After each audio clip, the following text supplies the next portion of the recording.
Good evening, folks, and a very warm welcome to you. Welcome to the Oz Cro Soccer Show. It's episode 13 for 2024, and tonight is going to be a ripper of a show. My name's Tonchi Prusats, and I will be your host for tonight. And we've been having some of those gremlins, the what do you call them? The old technology gremlins attacking us. And hopefully we're going to try and get our co-host, our special co-host on the show tonight, all the way from Sydney, Jack Bullich. Jack, good evening. How are you? Hi, Ton. How are you, mate? Looks like we're having a little bit of problems trying to get in. But Jack, how you been, mate? How's things with you?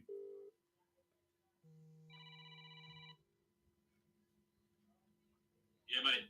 All right, well, we're on air. We're going to try and get you on. We can hear you now.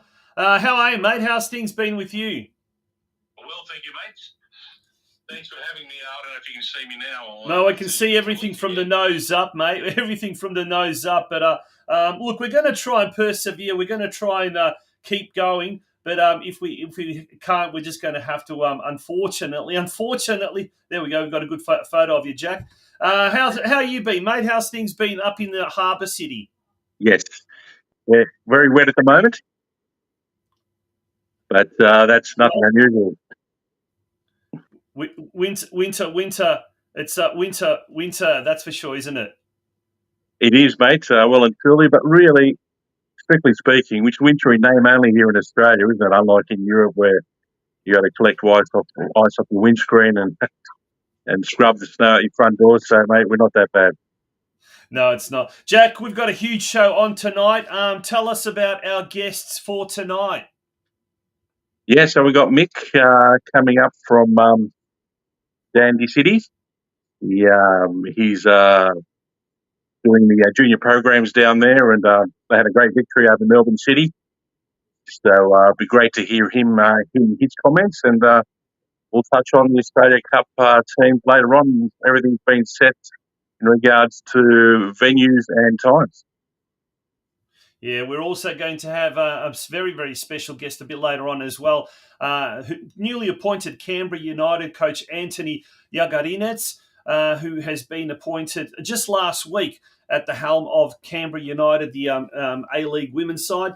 So we've got an exclusive interview with him a little bit later on in the show as well. And boy, there's a lot of news featuring Australian Croatians in the A-League and the A-League Women's. So stay tuned for that. We've also got quite a fair bit of news happening all around the country with all the Australian Croatian clubs. So a lot to look forward to.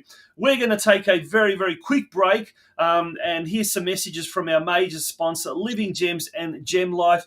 A big shout out to Adrian Pulic up on the Gold Coast and everyone at Living Gems and Gem Life. Thank you so much for your support in 2024. Folks, straight after this, it's the news desk. Who's to say who's young, who's old? Compared to who? Age is complicated. You see, most people really stop getting older at age 26. But their bodies just don't get the memo. So, hidden inside most over 50-ish-year-olds is the soul and spirit of a 26-year-old with the same loves and desires and hopes and dreams, just in slightly different packaging. Why waste time wondering when you could be enjoying? It's your life, and life is what you make it. So, what are you waiting for?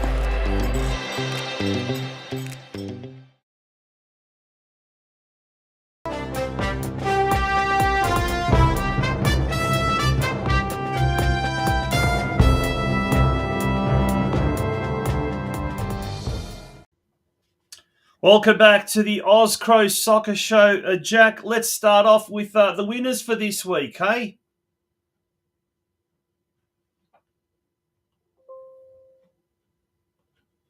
Unfortunately, went down by 4-2 to the Queensland Lions. I don't know if you heard the beginning of that, but it was a Gold Coast night. We accidentally had you on mute, so continue. Start again, mate. Okay, I will. Let's start off in the Sunshine State of Queensland, where the Gold Coast Knights went down by 4-2 against the Queensland Lions. Newmarket defeated Brisbane Knights 2-1. Over in New South Wales, Sutherland Sharks went down by 1-0. Sydney United got up there. Mm-hmm. Tough victory on Saturday afternoon up at Seymour Shore. Crystal Zagreb, they had the bye in the men's 2-league competition. There is an odd number in the third tier, and that's the one. So there was a bye there. In the ACT, a great win to Canberra, Croatia over Canberra Olympic by 6-1. Gungahlin defeated Connor Knights by 4-2. And now let's go to Victoria. Manningham United, Conchi defeated Dinamo 4-0. Yeah, not good news, mate. Not good news. I mean, that was like a 6-pointer. Dinamo really needed that win to basically escape the relegation zone. And things are looking very bleak at Churchill Reserve after that 4-0 drubbing at the hands of, third last place Manningham United. Not good news, that's for sure. Well, Crosstown in Dandy, mate, so things are in a different vein over there. They had a huge 7-0 victory over Moreland City. Yeah, and we'll be speaking to their under-23s coach and under-18s coach, MICK SVALJEK, a little bit later on. He'll tell us all about that.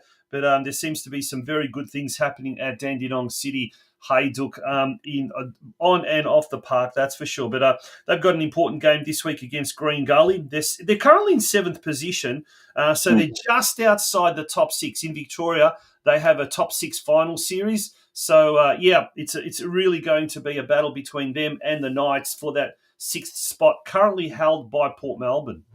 First past the post, but they declared the premiers in Victoria, Tonch?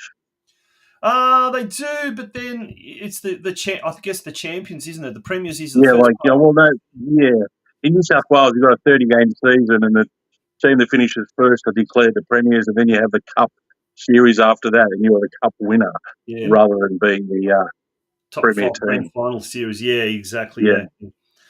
Melbourne Knights travelled to Hume City. They shared the points there, 1-1. Yeah, and this week they're against their home to Manningham United, so they could do Dinamo a bit of a favour, But, Dinamo are going to have to beat fourth-placed Heidelberg at home, and that's going to be a tough ask, that's for sure. We'll look at the fixtures in a sec, but, continue with the results from last weekend. Jack? It's all good, mate. If you could do the fixtures, I've got the results here, Tom. Thanks. So, North Coast City in the VPL 1 were 2, and North Geelong Warriors got up with a victory 3 there. So, good victory to the Warriors. South Australia, Adelaide, Croatia, Raiders 2, drew with Adelaide Comets 2. And over in the West, Floreal Athena 4 defeated the Western Knights 2. Gosnell City 4 defeated Wellet Croatia 0. Down in Tassie was a repeat of the Lucky Sarah Cup final at the same venue, and it was a strong victory to Glenorchy Knights by 7 goals to 3 over the Kingborough Lions. High scoring affair, that one, that's for sure. Yep. Yeah, I think it was 5-0 after half an hour, so it was really in the bag then, and then probably took the foot off the gas a little. Down in Wollongong, South Coast United went down to Pearl Harbour by 1-0. And up in Newcastle, Croatia, another strong victory by 6 goals to 3 over Cooksville. Yeah, so this week that summarises that we had 6 winners this week. Just the same like last week, just going through that again. Glenorchy Knights over Kingsborough Lions. Sydney United over Sutherland Sharks, Canberra Croatia thumping the old rivals Canberra Olympic, Melbourne Knights thumping Moreland City, 7-0, North Geelong coming from 2-0 down at halftime to defeat Northcote City 3-2, and they needed that win as they tried to stave off relegation. And Newcastle Croatia, a very good win. They maintained their first position after their 6-3 win over Cook Hills. So let's have a look now at this week's fixtures. The home teams, Sydney United at home to Blacktown City on Sunday at Adenzor Park. In the ACT National Premier League, both Croatian clubs are at home. O'Connor Knights host Canberra Olympic, 5th versus 7th at Colleen Enclosed. Canberra Croatia hosting Monaro Panthers, 3rd versus 4th. That's at Deakin Stadium on Sunday. And then in the Victorian NPL, the Knights are at home to Manningham United, as we mentioned. So it's 2nd versus 12th at Knights Stadium on Friday. Then the big one for Dinamo, if last week was make or break, this is make or break times 2. At home to 4th placed Heidelberg United on Sunday at Churchill Reserve. Effectively, if they don't get a result here, and by result, Jack, I mean a win. A victory, yeah. Yeah, their season will be well and truly over. In Tassie, Glenorchy Knights have got a home fixture against the Zebras at their magnificent KGV Stadium. We featured that a couple of weeks ago, the grand opening of the club rooms there. It's 3rd versus 6th, and that game kicks off at 6:30 p.m. on Friday night. And then over in the West, the WA State League sees Guelph, Croatia, hosting 9th placed Joondalup United at the Croatian Sporting Complex. The away fixtures, or the Croatian clubs that are playing away, sees Brisbane Knights in the Brisbane Premier League travel to 4th placed Virginia United on Saturday night. In the Queensland NPL competition, 10th place Brisbane Roar Youth Academy, they host Gold Coast Knights. It says 7th there. That should be 1st. They are most definitely 1st. Not 7th, no. Yeah. Stroke of a pen error. Yeah. New South Wales NPL 2 competition, Hurstville Zagreb in 8th, travel to 11th placed Hawkesbury City. That's a Saturday evening kickoff. And in the NPL in Victoria, Dandenong City are away to Green Gully. It's 7th versus 9th at the unusually early time of 1 p.m. at Green Gully Reserve on Saturday. Big blockbuster at BT Connor Reserve in the Vic VPL 1 competition, which is the division just below the NPL. 3rd place Preston Lions, coming off a 2-0 loss to lowly Eastern Lions. They host our North Geelong Warriors, who are at the moment in 14th spot. But the Warriors have hit a bit of a purple patch, and they've got a very, very young side. They've got something like 4 or 5 17-year-olds, a 16-year-old, and a couple of 19-year-olds in their squad. So a very young team, but the young team seem to be clicking, and they've got some really good results the last 2 weeks. Against second-place Western United, a draw, and then last week it was Northcote City who jumped into second spot, and they ended up defeating them. So, Jack, we're hoping that against third-placed Preston Lions, the Warriors can come away with all 3 points in tow after this Saturday night's fixture. On a reserve, it's a tough place to come away with big points, isn't it? Oh, there'll be 2, 3, maybe even more thousand spectators at this ground. Being a Saturday night fixture, it's going to be a huge crowd. And for a lot of those youngsters, they've probably never played in front of such a big crowd. But definitely the type of atmosphere you want to play to perform and play in as a player. In the WA NPL, Balcatta at home to Western Knights. It's 9th versus 6th. That game kicks off at 5 p.m. local time on Saturday. In the South Coast Premier League, bottom-placed Corrimal Rangers host South Coast United on Saturday afternoon at 2:30 p.m. And last but certainly not least, in the northern New South Wales Zone 2, Bulwara Lawn, who are 7th, host our Newcastle Croatia, who are 1st. Okay, the fixtures have been finalised for the Australia Cup. I'm going to call you Jelko. Go for it, mate. Don't you? Jack, whatever. Nobody could say Jelko when I went to school. ZELJKO, too many consonants and not enough vowels. Anyway, mate, let's talk about, well, first of all, Northwestern Spirit, the Sydney Spirit, host Glenorchy Knights. That's on Wednesday, August the 7th, so big game there, Christie Park. But the big one, O'Connor Knights hosting Macarthur FC Tuesday, July 30th at 7:30 p.m. at GIO Stadium. Wow, that should be a fantastic one.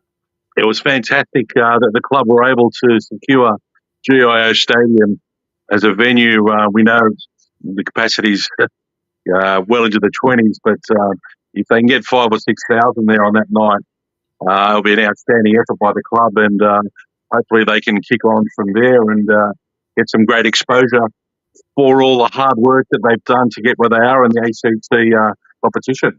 Yeah, we took Jack. We can see your bald head. You can.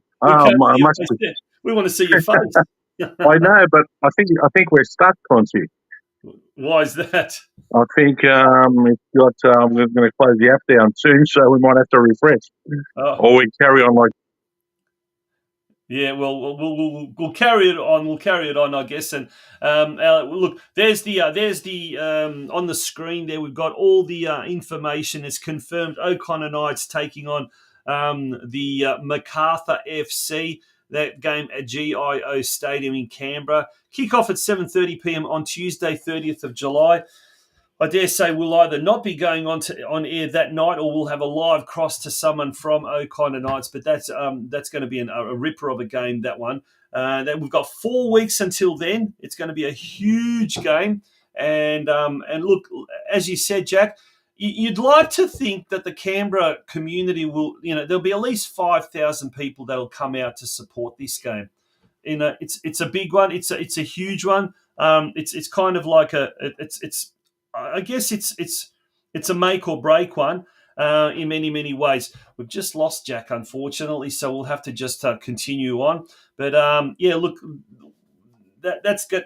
We will touch on that with our special guest for tonight, ANTONI JAGARINEC, who is also on the O'Connor Knights coaching panel at the moment, and he's also the newly appointed Canberra United coach. Well, we're going to take a very short break. When we return, it's time to look at what is making news overseas in Croatia.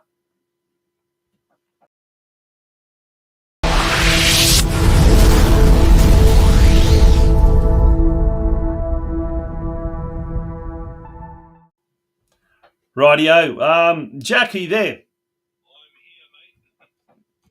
I'm here in voice, but I'll be here in body in a second. I'm sorry, mate. Some technical issues with me. All right, then. Not a problem. Well, we'll push on. And look, in Croatia, I guess it is summer season at the moment. And with Croatia being bundled out of the Euro 2024 championships. I guess we all know what the fallout of that is. Zlatko Dalic remains as coach for the time being. Modric is still there. Luka Modric is still there. And no doubt there's going to be a change of generation. There's going to be change of personnel. But at the moment, we're just it's interesting just following all of the fallout from that. We're a funny people. We sometimes expect a little bit too much, but you know what? We're a nation of 4 million people, but to be able to, achieve the success we have over the last 6 years has been incredible, and some countries would just love to have that. But anyway, absolutely, Tochi, and what Zlatko's done, not just for the game of football, but the landscape of Croatia as well, uniting the nation, bringing it together. One united, as we know, our people can be very regionalised and say, we're from here, we're from there, but he brings the whole country together. And I think it's a great move for him to keep going, and it's a very tentative move now in regards to the golden generation and also the Luka Modric situation. Yeah.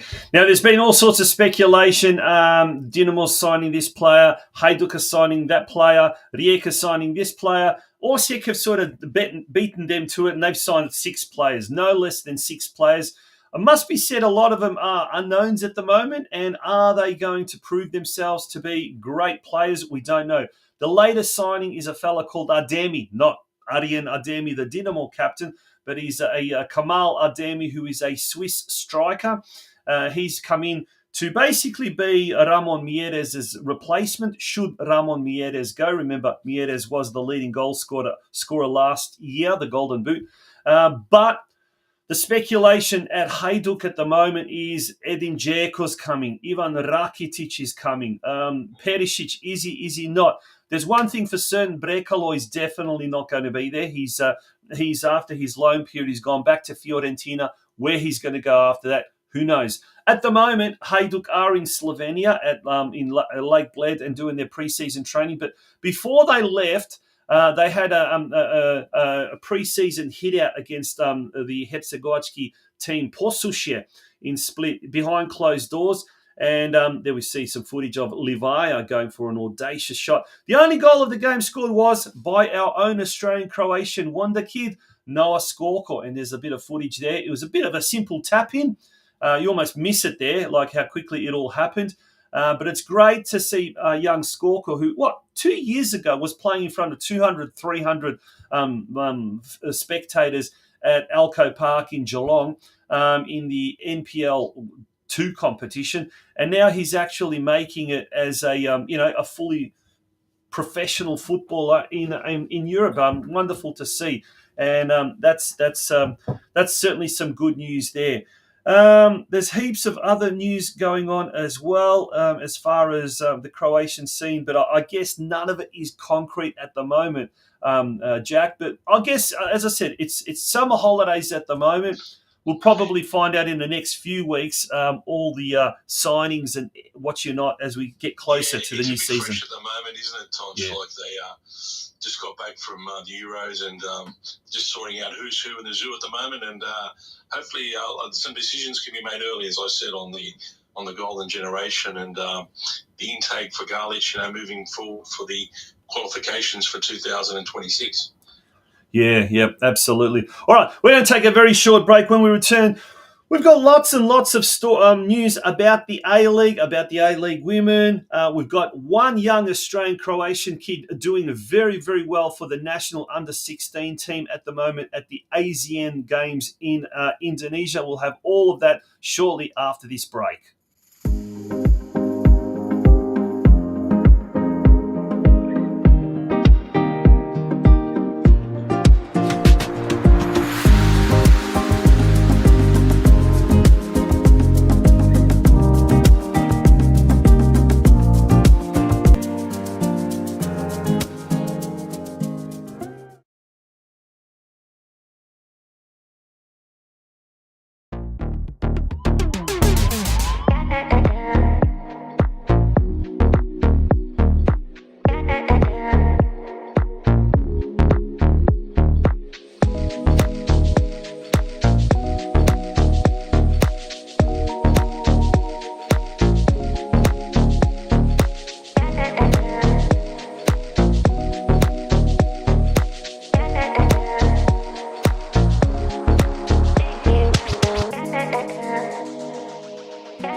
And there you had it, some footage there from the very, very successful Gold Coast Girls Cup held by the Gold Coast Knights last weekend up on the Gold Coast. The Croatian Sports Centre there played host to what was an incredible, incredible tournament. Hayley Raso, the Matilda, was on hand as well to also to be there to sign autographs and to pass on her knowledge and expertise as well. But it was fantastic to see, and well done to everyone involved at the Gold Coast Knights. As we had Gary French on last week, the head of football at Gold Coast Knights, and he said, look, initially they were only planning on having 8 clubs. They ended up having something like 20 clubs, and it was at capacity. Now, in the A-League, a lot is happening at the moment. There seems to be a lot of news. We've got the coaching announcement was made very recently, and we had David Zdrilic from Sydney. He's now been appointed the head coach at Perth Glory. And Jack, we believe there's he may well have more helpers from Sydney as well. Yeah, headed by Tommy Vidovic, who was assistant to Marko Rudan at Western Sydney last season. He was linked with China, but I think it was a little bit too much for the young family. He's got a 1-year-old and a 4-year-old, so being with his David at Perth Glory, I think is a good option for him and his family, and hopefully they can get Perth out of the doldrums, because we really need a strong Perth to have a strong league. Yeah, that's true. At the other end of the country in Melbourne, Melbourne Victory have promoted former Melbourne Knights teenager Luka Korlic to its senior team. And Luka Korlic has had an outstanding year this year in the VPL 1 competition. Melbourne Victory currently on top of the standings there. And it's great to see a young Australian Croatian kid doing well as well. Speaking of Australian Croatian kids, now it has been rumoured, it hasn't been confirmed, but Nicholas Milanovic, who was playing at Western Sydney Wanderers last year and prior to that was at Western United and also had a short stint at St Albans Dinamo back in 2020. Well, he has, looks like, been signed by Dinamo Zagreb, and the rumour is that he will be farmed out to Lokomotiva in the Croatian Premier League. And so he will be on loan there. Well, that's the talk of town. It hasn't been confirmed as yet, but it's good to see that an Australian Croatian is heading over to Croatia. Now, speaking of Australian Croatian players heading overseas, Daniela Galic, who we did have on the show, I think it was in year 1 of the Oz Cro Soccer Show. She just absolutely set Melbourne City alight and the A-League Women's alight. She absolutely was incredible this year. And we've got a little bit of footage of her just doing ripping it against Sydney FC earlier this year in January. Well, she's decided to leave Melbourne City to pursue opportunities in Europe. Now, where she's going at the moment, that is being kept tight-lipped. We don't really know where she's going. She's obviously received an offer, or maybe she's just gone on a whim, hoping to try her luck in the professional leagues in Europe. But had an outstanding season in the A-League Women's competition, Jack. And it's great to see that it's not just some of the young Australian Croatian boys and men, but it's also some of the young Australian Croatian ladies doing well as well. She dominated the scene at a very young age, I think around 17, when she went down to Melbourne City. And you could just see that the way she played, the way her touches and forceful running, and she really... Hello? I've dropped out again, Tonch. Yeah, no, we can hear you, mate. We can hear you. We just can't see you. Okay. Yeah. Sorry, and Daniela, she really stood out, and it's fantastic news that she's headed overseas to get her career going over there, and hopefully she'll be able to reap the benefits of a reward for the hard work that she's done so far.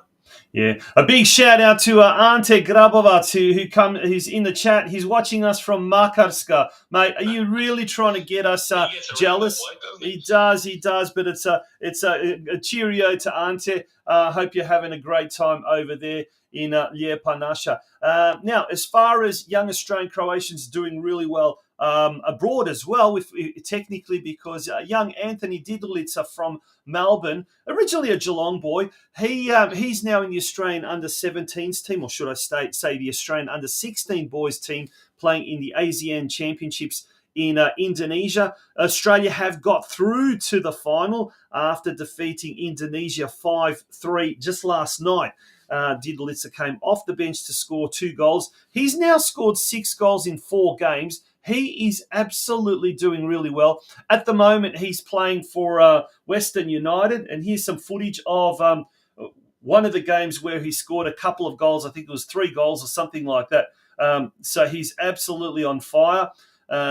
His family is still heavily involved with St Albans Dinamo, and great to see a young Australian-Croatian kid doing very well. We haven't got enough. We need more of these young third-generation Australian Croatians playing in the national teams. And as my esteemed co-host from the opening season of the Oz Cro Soccer Show, Josip Žilić, said, bez Hrvata nema zlata.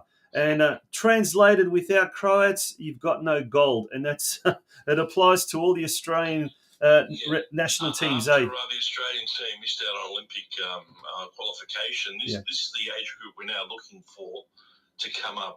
And we'll speak to Mick later on about the development of youth, but it really needs to come up, because a lot of these Asian countries are putting a lot of development money in, like Indonesia, they are indeed. And the Gulf states and that, into their programs, and it's really starting to show now. Yeah, absolutely. Now, we're going to take a little bit of a short break, and speaking of MICK SVALJEK, our guest, he will be coming up very, very shortly. Folks, don't go away. It's going to be a pleasure chatting to MICK SVALJEK, who has, about 6 years ago, he travelled to Croatia and spent some time at the Dinamo Zagreb Academy.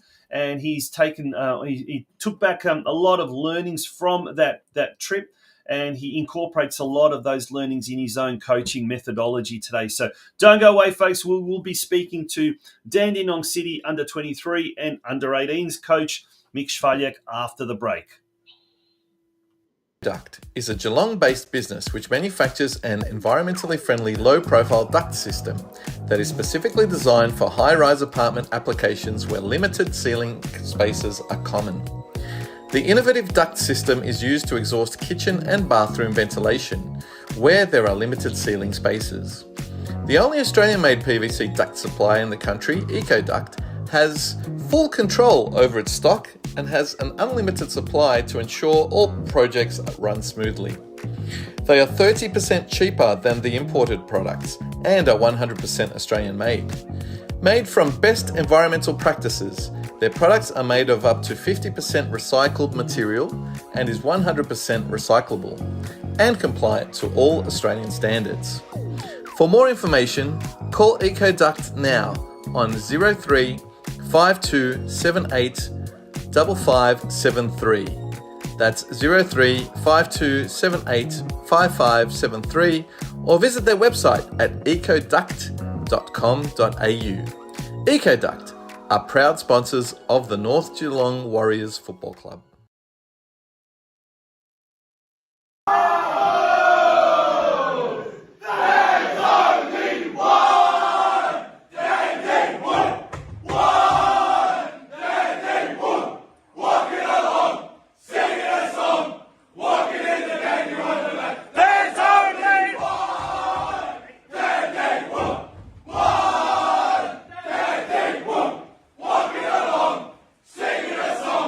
Walking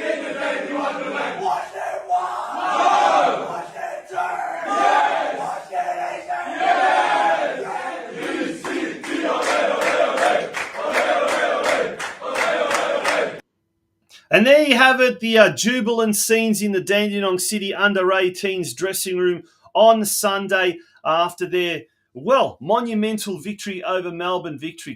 Congratulations to everyone there, and congratulations to their coach, MICK SVALJEK, who joins us on the Oz Cro Soccer Show. How are you, Mick?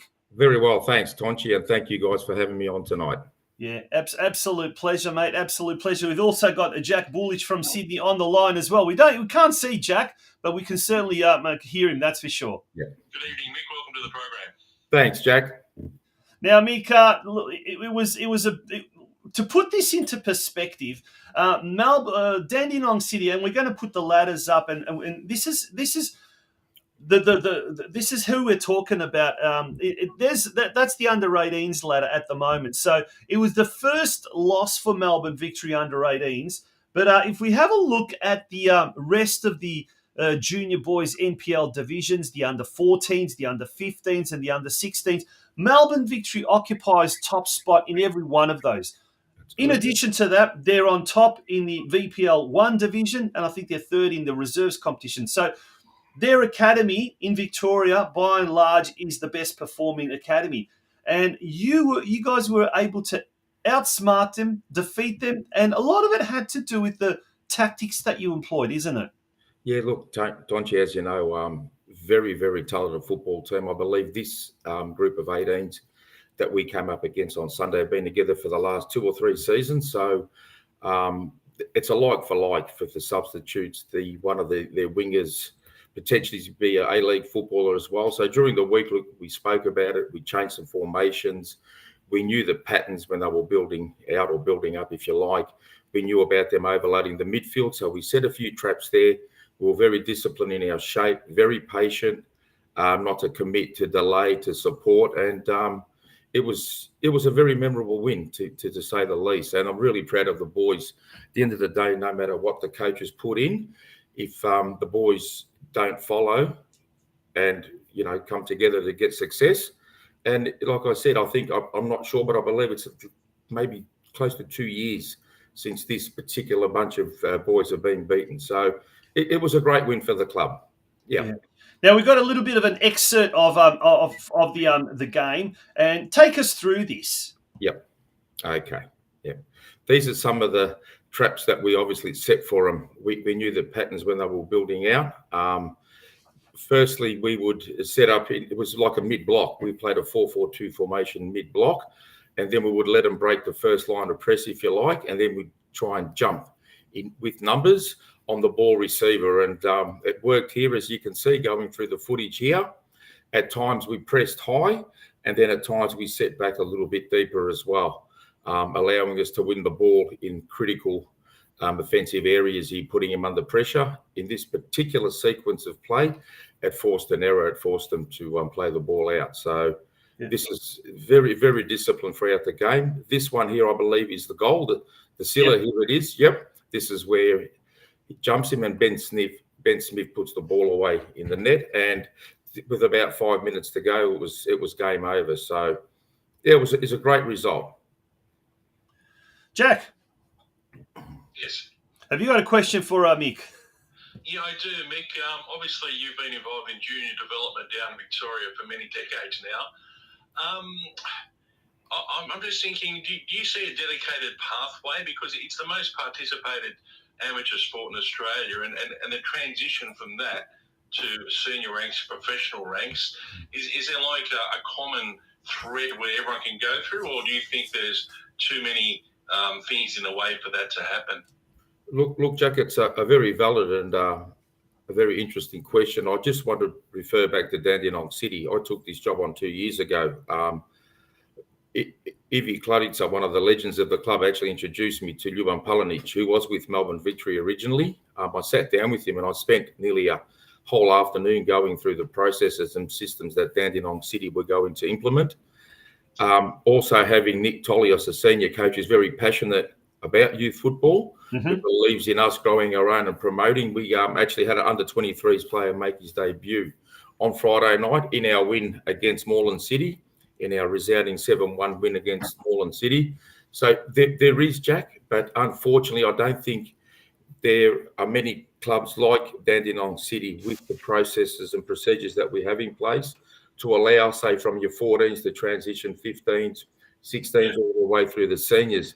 There's not enough clubs promoting that. So there are always going to be handbrakes. Sometimes it's the players themselves not being patient enough, not wanting to go through the processes in the system. So, yeah. If everyone's on the same page, Mick, I just think there can be more development at that stage and to keep them in the game and keep them interested. And, and the other thing, my bugbear is there's no national hub in regards to venue for Socceroos, Matildas, Pararoos, Joeys, where kids can actually look at it and say, wow, I'd love to play here one day. Yep. Yeah, exactly, Jack. Well, speaking to, I'm currently undertaking my A diploma, and Ernie Merrick pops in from time to time. And interesting that you say that he's in charge of the coaching department at Football Australia now, and I think he's flagging the idea of going back to that football hub where we have a centre of excellence of performance. It could be in Bundoora, it could be back in Canberra, where we send these talented footballers and they basically eat and breathe football. I think that's the only way for Australia to close this gap, to be honest. Yeah. 100%, Mick, just to add to that, I don't care if it's in Bullamakanka, our game gets hijacked by rugby, AFL, cricket, and the role of the ball is so important that we need to have high grade facilities to bring through high grade quality. Definitely, Jack. Look, you're right. Obviously, being a ex-New South Welshman, growing up in Sydney at a very young age and moving into Victoria, we have Aussie rules here, as you know, AFL, and everything seems to be, councils, governments, obviously getting more of the budgets and monies than soccer or the real football does, Jack. So every time we go a step forward, we seem to come a step backward as well. And look, I believe Football Australia is probably more responsible for that, and I'm not being critical of them, but I think that they should be funding a lot more money into youth development programs in this country. Absolutely. And I was saying a common pathway for kids who join from under sixes, somewhere in Western Australia where they can see where it takes them to. I think that's very important. Yeah. Now, Mick, about 6 years ago, while you were still living in Geelong, I believe, you embarked on a bit of a fact-finding mission to Croatia, to Zagreb, and you spent a little bit of time at Dinamo, at the academy there. Now, we all know Dinamo has got such a brilliant academy, youth academy, and they are really, in that particular part of Europe, the real front runners of youth development. There's a little bit of footage here, and we'll show that footage. Tomo Rukavina, I believe, was the coach at the time, and he may have even been the under-17s coach. But you spent a bit of time with him and some of the other coaches. What did you take away from your experience in Zagreb? Correct, Tonchi. This is Tomislav Rukavina. I was quite fortunate to work under him. He was the current under-17s Dinamo head and the Croatian national coach at that time. And the connection was made via Stan Leban, out of all people, who introduced me to Anđelko Ivanko when he was at the Warriors at a function. And I was fortunate enough to be given the AAA access to the Dinamo. And I spent a lot of time with Tomislav and a few of his assistants looking at various processes and systems they have in place. One particular one was a shadow play that was foreign and new to me as well. And I really took away a lot from that, where coaches set up their own systems, with obviously without opposition, on how they want their team to play, where they should be positioned, particularly in the offensive areas. So it was an eye-opener. And from memory, I believe it was the top 3 academies rated in... Yes, at that time, they were rated top 3 academy in the world. And wow. You can see why they produce so many quality individual players, Tonchi. It was basically... The process was the individual. Once they would identify a potential professional footballer, they would spend a lot of time, not only within the team, but pulling the individual aside and spending a lot of time and processes and planning and making sure that they have support at school, support with the family, all the support that they need. So it's certainly, in that 1 week going in and out of the academy, it's probably the most I've learned in my 20 years as a coach. So it was a phenomenal experience. And I still, as you say, utilise and take some of those methods into my training sessions and football philosophies. It was fantastic. Now, we forgot to mention that another Australian-Croatian kid that's in the Australian under-16 team is Noah Slunski. Ivan Slunski, I assume that's his dad, mentions that. Now, Noah's an interesting point in question. He's plays for Hajduk Split's youth team, juniors, and the whole family basically moved over to Croatia from Sydney. Yep. And we're seeing a lot of that, Mick. We're seeing a lot of that happening. Kids from Australia going to Croatia. Some come back, some end up staying there. But I guess it's great to see we've got that connection happening between Croatia, the homeland, and the Croatian diaspora. And I guess football's the only way to do it. Now, you've kind of just illustrated one connection there, the coaching element, but we're seeing a lot of the players as well. Is that something that you can see developing further in years to come? Or is that something you'd love to see develop, whether it's the coaching side of things, whether it's the playing, maybe the administrative? I don't know. Look, Tonchi, I'd like to see both. As you mentioned, we spoke about Noah Skoko before. Obviously, his dad, Josip's a legend of the game, both in this country and in Croatia. So it's very, very important. And I believe that, parents do have a duty of care. If your boy or girl's identified as a potential professional footballer, and you think that's the right thing to do. And it's fantastic that the family have actually gone over to support the kid. And for me, and I believe Dandenong City, there's a lot of exciting things happening in the pipeline as well. We're talking about, setting up sister clubs, possibly within Croatia as well, where it's not only sending potential footballers over there, but also coaches into the academies so we can sort of learn from each other. But it's paramount that we continue relationships. And obviously with our Croatian heritage, we will get support from the clubs, your Dinamos, your Hajduk, even your Osijek as well. So there's a lot of potential there, Tonchi. Yeah, fantastic. Yeah. I guess, and then that's something, a work in progress, I guess. And that's something that we have on this show advocated for a long, long time. We've had Josip Šimunić on the show a couple of times.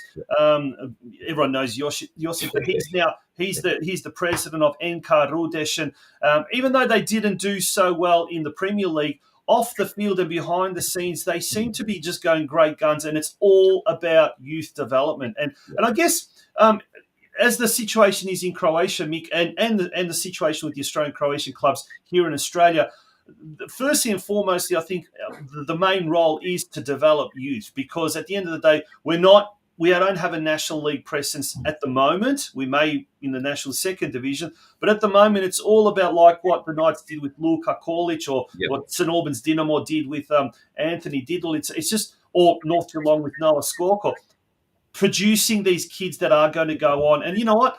Treat them really well. They'll eventually come back in some way, won't they? Yeah, definitely, Tonchi. Look, it's a labour of love, as they say, and it's patient as well. Sooner or later, they'll repay that. But the exposure, and again, being fortunate of Croatian heritage to be accepted into the Dinamo Academy, it really opened my eyes and said, geez, we've got a long way to go in this country to develop youth footballers. A long, long way to go. NPL, it's a classic example of, similar to the A-League, where we just rehash players from time to time. And I'm not being disrespectful to the older guys in the system as well, but you've got to give the young guys some exposure. And it doesn't matter if look, we've got a 16-year-old footballer in the 23s now that's going to get some senior football. I mean, the way the kid's going, he's probably going to end up playing A-League somewhere if he's given the right opportunity. And again, going back to the club and Nick Tollius, we're passionate about it. We've identified him as a potential, definitely NPL 1 or above footballer. So we've got to give him that, whether he's going to be 17 or 18 next year. If we don't give him that opportunity, we're not going to know. Yeah.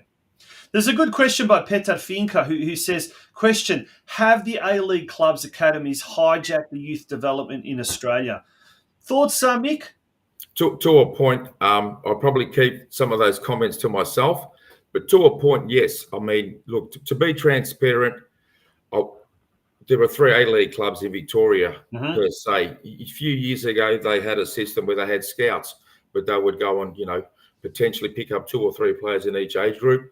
Things have changed a little bit. For me, they're basically going in and perceiving whoever the best player is, will just sort of pluck them out of the system, and then everybody else can patch things up. I still believe that all the clubs in the system, whether they're NPL, whether they're community clubs, if there's a potential of a young quality footballer coming through, he should be given that opportunity to the full extent, not only at an A-League club, but at a Dandenong City, at a Warriors. It could be the other clubs as well. So to a point they have. And what's probably most troubling for me, Tonchi, as you know, over the last 15 years, particularly at the top level, I have, when I was at Georgie's, I sent 5 of the boys over to Victory. Now, there are only 2 left in that system now, 4 years ago. Yep. And they don't seem, if they get rejected, if they don't get that A-League contract, they don't seem to bounce back from it. I believe they should be taken in these academies when they're 17 or 18, when you know that they're actually going to make it, so they're not psychologically damaged. And some of them that is such a good point, and I've seen it firsthand. I'm sure you have as well. Kids that come back from that academy and they're never the same. They've dropped. Their desire is not there. Their ambition has just, vanished. Yeah, and you see so many of them who had such great potential, and they just seem to have just gone wayward or whatever. Yeah. Unfortunately, we're going to have to leave it there, Mick. Thank you so much for joining us. We're definitely going to have to get you on before the end of the year. But we really, really appreciate your insight into youth development, and specifically youth development from an Australian Croatian club's perspective. No, appreciate it. Thanks to you and Jack, and enjoy the rest of the show, gentlemen. It's been a pleasure. Thank you again. Good on you. Secure your sporting future with Citizen HR, your ultimate safety net. Feeling the uncertainty of the world's sporting landscape? With political and economic instability, it's time for a backup plan. Consider becoming a citizen of Croatia with Citizen HR, your pathway to a second passport for sporting resilience. Take control of your sporting future and ensure your family's protection with a stable and secure country. Citizen HR offers expert guidance and support to make the sometimes confusing and overwhelming process of obtaining a second passport for sporting purposes a breeze. Mariana shares her experience. I'm so glad I applied for Croatian citizenship when I did. I'm concerned about my family's future in Australia. I can't wait for us all to move to Croatia. Citizen HR made it all a breeze. Don't wait. Secure your sporting future today. Download Citizen HR and leap into a world of sporting safety and security. So what are you waiting for? Head over to https://citizenhr.app today. Use the code AUSCRO for 50% off any biography translations you order.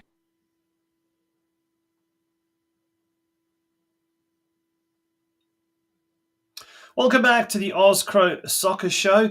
And earlier today, I caught up with newly appointed Canberra United coach ANTONI JAGARINEC. It was a pre-recorded interview because he had other obligations tonight. But sit back and listen to it. It goes for about 15 minutes. Just last week, it was announced that Canberra United had a new coach. And that new coach was someone who's well known in the Canberra Croatian footballing community, ANTONI JAGARINEC. He was appointed the new coach of Canberra United, and he becomes the 9th coach after taking over from Njegos Popovic, who was in charge of the club for 40 matches. It's an absolute pleasure now to welcome to the Oz Cro Soccer Show the newly appointed coach of Canberra United, ANTONI JAGARINEC. Anthony, welcome to the Oz Cro Soccer Show. How are you? Yeah, very well. Thank you so much for having me. Excited. Yeah, absolute pleasure, mate. Now, as we mentioned just in the intro, you're very well known in the Canberra Croatian footballing community, but in the footballing community in Canberra just generally. But for those that outside of Canberra that don't really know too much about the ANTONI JAGARINEC footballing story, tell us, where did you start your footballing career? Oh, it's a great question. I think just with Croatian background and Croatian heritage, I feel like we always been a football family. So played football 4 or 5 years old, you know what I mean? Coached by dad, like, most Croatian boys at the start. And then went up through the system a little bit, ended up at Canberra, Croatia, or Canberra FC, about 13 years old. And were played there, Premier League, and through the youth ranks into first grade there. Spent 2 years there in the National Youth League as well, where 1 year we were fortunate enough to win the National Youth League, the defunct, in the old NSL days, which was really good. So that after that kind of my playing career's kind of slowed down. Still play state league now, but nothing at a high level, just to have fun. But about 20 years of age, started my coaching journey at the same time. So I started with my little brother back when he was 8 or 9 years old, and got across to the women's space, and been in there for the last 17 years or so. Yeah. Now, you're still involved with O'Connor Knights in a coaching sense as well. Are you going to be involved until the end of the season, or have you finished up there already? No, so I'm going to stick to where I was. I got involved with the boys this year. A great club, good boys to work with. Got the right mindset of things. So I'm gonna stick around there for a little bit until time kind of. So the closer it gets to the A-League season, the less I can be involved with O'Connor Knights. I'm there in a kind of floating space at the moment to help out where I can. It's my off season at the moment from A-League, so it's kind of an active role with O'Connor. So still on the ground, still on the grass, and help out where I can, but not too much reliance on me at the moment, which is great. Yeah, now Miro Trninic, the coach there at the O'Connor Knights, you've got an interesting story because you've played under Miro at Canberra, Croatia, and now you've come across to the O'Connor Knights, and Miro's there as well. What's it like? What's it like being coached by the great man? He's had such an influence on so many people in Canberra. It's fantastic. It's actually it's exciting to see the other side of Miro, because I think he's adapted, and he's really from a very rigid coach under when I played with him. He had his mindset, and it worked so well. That was 20 odd years ago. So it's really good to see that he's adapted and he's fluid to a modern style of football, but he still has his same mindsets. A lot of the way that I coach and a lot of my mindsets have come directly from Miro. He was someone that that was a great leader and a mentor, and someone that I aspire to be as a coach as well. So a lot of that stuff has come directly from Miro, and those same basic values are still at O'Connor Knights under him now, which is great to see, with a modern flavour. Yeah. On the weekend, it was a little bit of a hiccup against Gungahlin United. That was the 4-2 scoreline there in favour of Gungahlin United. But if you look at the assistant coaches, their head coach, Miro Trninic, Nick Tither, Davor Nemeth, Alex Trninic, obviously Miro's son, Alan Martin, Tomislav Šimić, and yourself, Antoni Jagarinec. So it's a class collection of coaches there and assistant coaches. And look, despite the hiccup, it's very, very close there. There's the ladder. O'Connor Knights currently in 5th position, but a game in hand. And look, a win will just catapult you guys up into a 2nd position, or equal 3rd position. Canberra, Croatia also making a run for it as well. Such a tight competition this year, the ACT NPL. Yeah, it's really tight, and it's good. Now that we've been fortunate enough to progress to the next stage of the Australian Cup, being involved with it a couple of times from a coaching level, it's a blessing and a curse, right? Yeah. Because everyone wants to play in it, everyone wants to do it, but it puts extra games of the season. There's a lot of preparation that goes for it. The mindset about playing on the weekend is really important to win every match on the weekend. But on the back of your mind, you're like, oh, we're looking forward for 3 or 4 weeks time as well. Yeah. So fatigue of players in this middle, Canberra winter's not very pleasant.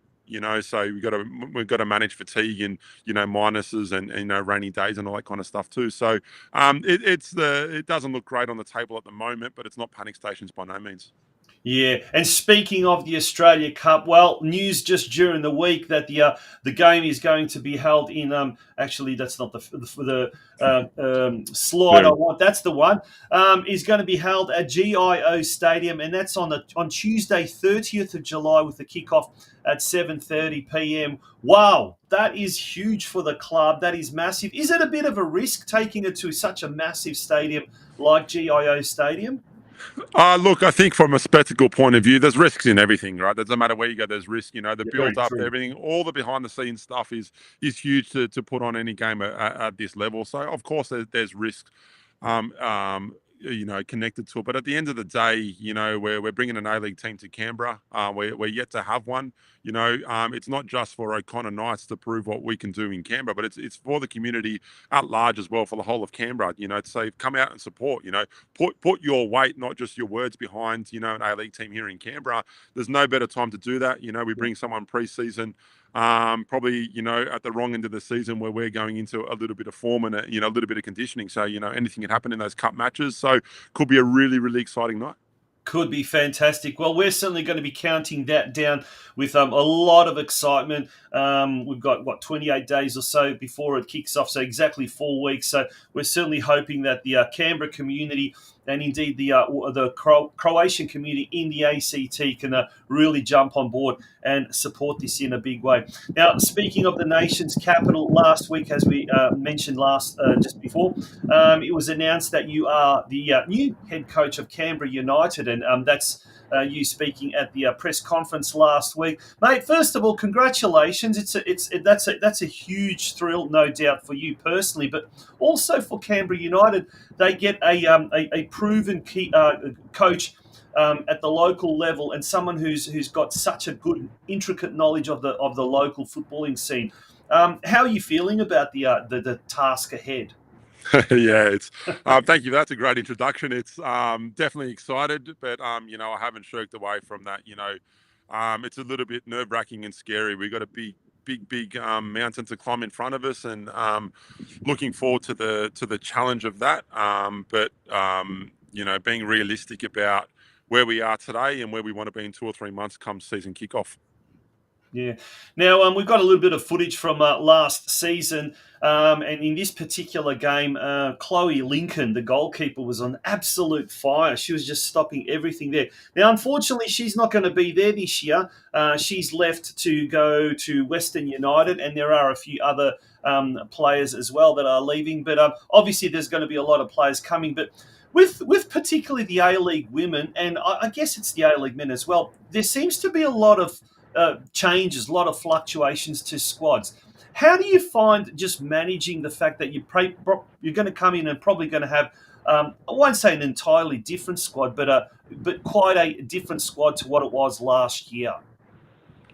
Look, it's not going to be easy. We're going to bring in 50% of the squad is going to be new. Maybe not new to Canberra, but definitely new to the A-League.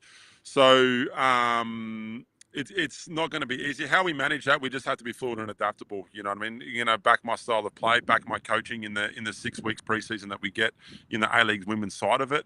The reality is that the opportunity of football in general, and probably more so on the women's side with the way that it's grown over the last couple of years, that players are looking for broad opportunities. So every player that goes overseas, gives one more player in Australia an opportunity to play at the highest level that we have to offer them. So the movement's there. So, clubs are clubs. When they lose players, they're going to look to feed from inside the system, or they're going to look for, we've got a really good history of producing really good players for other clubs and internationally as well. So that's going to be my mindset this year, make the players the best they can be for the future of their football careers. Yeah, and I suppose when we talk about players departing and all the opportunities, I guess, that are presented abroad, our very own Australian Croatian young player of the year, Daniela Garlic, who's departed Melbourne City. She's going overseas, and she just set the A-League world alight last year. But I guess with opportunities, well, players like that leaving, then there's opportunities for other players, and particularly younger players, to present themselves as well. That must be one. If we're going to look at it sort of half glass, half full, or half empty, or half full, I guess the half full variant is that a lot of young players, and in this case, female footballers, are now being given that opportunity to really step up, aren't they?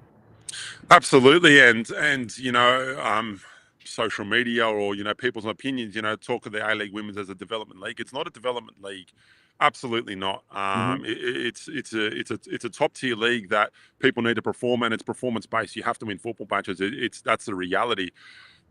The other side of that, though, is I understand that you still need to develop players in it, and that opportunity comes for a few younger players. I just talked about, we can't lose in the last 3 or 4 years, the top 40 or 50 Australian players overseas, our Matildas and, first and second tier leagues overseas, and just expect that we have another 50, Matildas ready to go. We don't, so the mid-range A-League players become the top-range A-League players, which is great for them. But that bottom tier, or the opportunity for a 15, 16, 17-year-old or whatever age that hasn't had an opportunity to get one now, is actually more realistic for them. So the carrot is there for the players that want to take it. Yeah.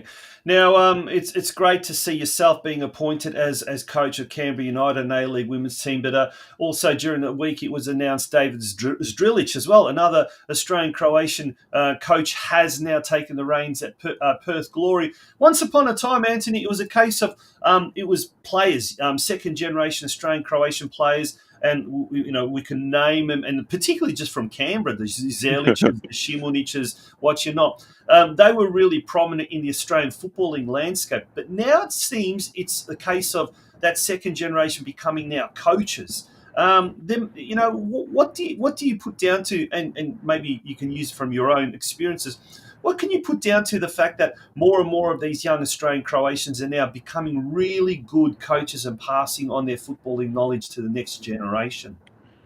I think we started this interview saying, based on my personal playing career. I started 4 or 5 years old. Football was in our household. It was on the TV. It was talked about, with mum and dad, but with Barker, my grandparents and all this kind of. Every day, Sunday was, church lunch football. So it's entrenched in our blood, and I think that you can't get rid of. So I think that kind of mindset, and when it's in your blood, you want to continue that. The coaches that are now second generation Australian Croatian coaches have come through that system. They don't want to let that go, but they've also good. They've had a really good backing, and addicted to it. So I feel like that's what makes us good and standing out. There's still players coming through the ranks, but I think you're spot on. The amount of Australian Croatian coaches that are at high jobs in Australia, but overseas as well, is it's fantastic to see. Yeah, I think on the back of the recent Croatian performances at the Euro 2024 Championships, one comment that really sticks in my mind is someone said, it's a country of just under 4 million people, but there are 5 million coaches there, and everyone's got a different opinion. So I think it's something in our genes, that's for sure. Absolutely. Yeah. Anthony, all the very best for the upcoming A-League Women's season, but prior to that as well, with the big Australia Cup clash at the GIO Stadium against Macarthur FC. And maybe the O'Connor Knights can exact a little bit of revenge on Macarthur for defeating Sydney United in that famous Australia Cup Grand Final. I think that goes without saying. Once again, congratulations, mate, on your appointment, and all the best. Thank you very much. Thanks for having me. Good on you. ANTONI JAGARINEC, the newly appointed coach of the Canberra United A-League Women's team.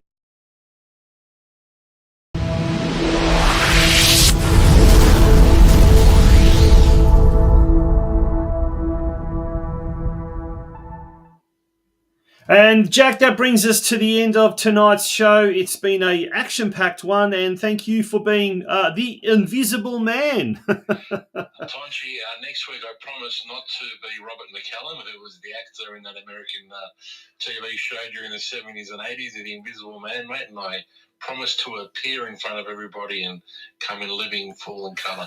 Thanks very much for having me on, mate. It was a great show tonight. Thanks, everybody, for tuning in. Keep well, keep safe, keep warm, and we'll see you next week. We'll see you next week. Good night.